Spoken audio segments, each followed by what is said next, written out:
తెలంగాణలో ఏకకాలంలో రెండు కీలక అంశాలపై కొనసాగుతున్న విచారణ వేగవంతమైంది. ఒక పక్క కాళేశ్వరం అవినీతి, మరోవైపు విద్యుత్ ఒప్పంద అవకతవకలపై విచారణకు ముమ్మరం చేశారు. జస్టిస్ పిసి ఘోష్ ఆధ్వర్యంలో కాళేశ్వరం కమిషన్ విచారణ చేస్తుండగా విద్యుత్ ఒప్పందాల్లో జరిగిన అవకతవకలపై జస్టిస్ నరసింహారెడ్డి కమిషన్ ఎంక్వైరీ చేపట్టారు.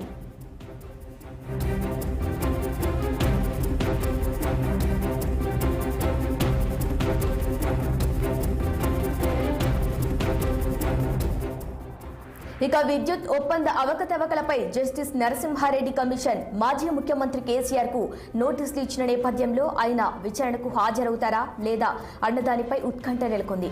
జూన్ 15న విచారణకు హాజరు కావాలని కమిషన్ నోటీసులు ఇచ్చిన విషయం తెలిసిందే. అయితే రేపటితో ఇచ్చిన గడువు ముగియనుంది. మరోవైపు మరింత సమయం కావాలని కేసీఆర్ కమిషన్ కోరారు. అప్పటి ప్రభుత్వంలో విద్యుత్ శాఖలో పనిచేసిన కీలక అధికారులతో ఇప్పటికే విచారణ వేగవంతం చేసింది కమిషన్.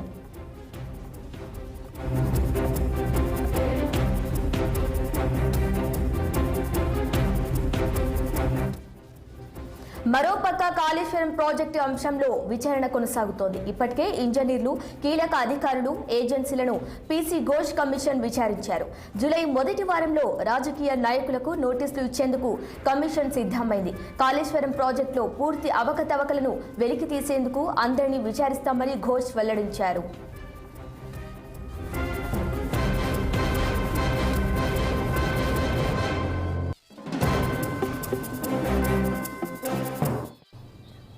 ఇక ఇదే అంశంపై మరింత సమాచారం మా political bureau chief Ram live లో అందించేందుకు సిద్ధంగా ఉన్నారు. Over to you Ram.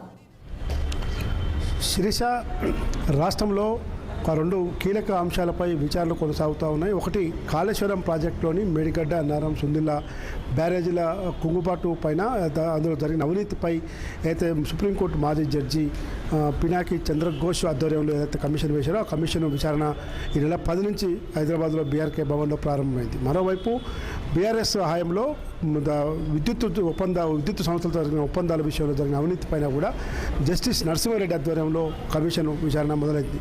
ఈ రెండు విచారణలు కూడా హైదరాబాద్లోని బీఆర్కే భవన్లో జరుగుతూ ఉన్నాయి. సంబంధించిన అధికారులను పిలిచి విచారిస్తున్నారు. ఇప్పటికే కాళేశ్వరం ప్రాజెక్టు విషయంలో జరిగిన అవినీతి పైన సంబంధిత ఇంజనీర్లతో పాటు ఇతర అధికారులను కూడా పిలిచి మాట్లాడటం జరుగుతూ ఉంది. అనేక విషయాలు రాబట్టేందుకు ఈరోజు జస్టిస్ ఘోష్ కమిటీ విచారణ వేగవంతం చేసింది.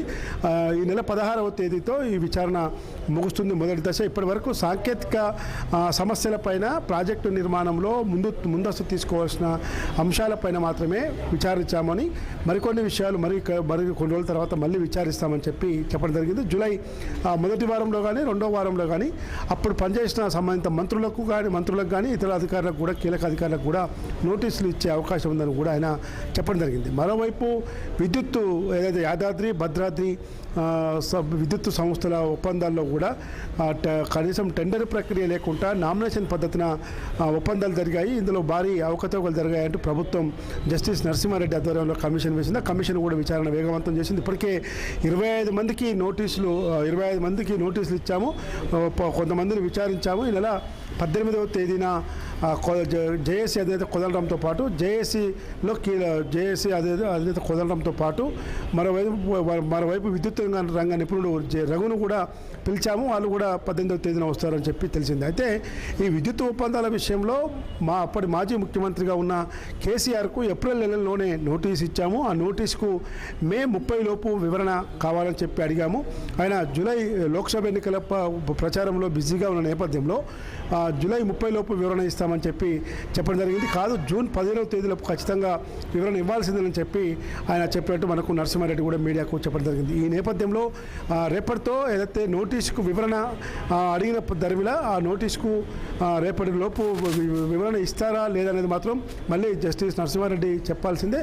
ఆయన సమయం అడిగిన మేరకి జూలై 30 లోపు టైం ఇస్తారా, లేదు 2-3 రోజులు టైం ఎక్స్టెండ్ చేస్తారనేది మాత్రం మనం చూడాలి. కాబట్టి ఈరోజు రాష్ట్రంలో గత బీఆర్ఎస్ ప్రభుత్వ హయాంలో కాళేశ్వరం ప్రాజెక్టులో 1,00,000 కోట్ల అవినీతి జరిగిందని చెప్పి, అదేవిధంగా విద్యుత్ ఒప్పందాల ప్రాజెక్టుల విషయంలో కూడా భారీ అవినీతి జరిగిందని చెప్పి అప్పటి పవర్ మినిస్టర్ జగదీష్ జగదీష్ రెడ్డి పైన, ముఖ్యమంత్రి కేసీఆర్ పైన ఇప్పటి మంత్రులు అప్పటి ప్రతిపక్ష నేతలు పెద్ద ఎత్తున ఆరోపణలు చేస్తున్న విషయం తెలిసిందే. కాళేశ్వరం ప్రాజెక్టు నిర్మాణంలో ఇరిగేషన్ మంత్రిగా ఉన్న హరీష్ రావు చాలా పెద్ద ఎత్తున రిస్క్ తీసుకున్న ప్రాజెక్టు నిర్మాణం చేపట్టాడు. కానీ అది గత అసెంబ్లీ ఎన్నికల సమయంలో అక్టోబర్లో ఈరోజు మేడిగడ్డ బ్యారేజ్లో కొన్ని పియర్స్ కుంగుబాటు జరగడం అనేది పెద్ద చర్చనీయాంశంగా మారింది.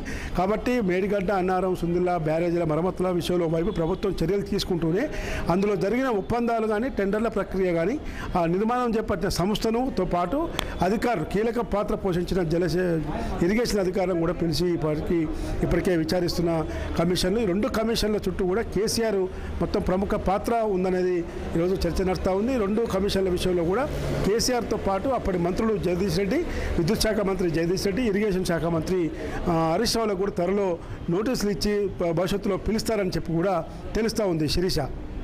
Right Ram, thank you.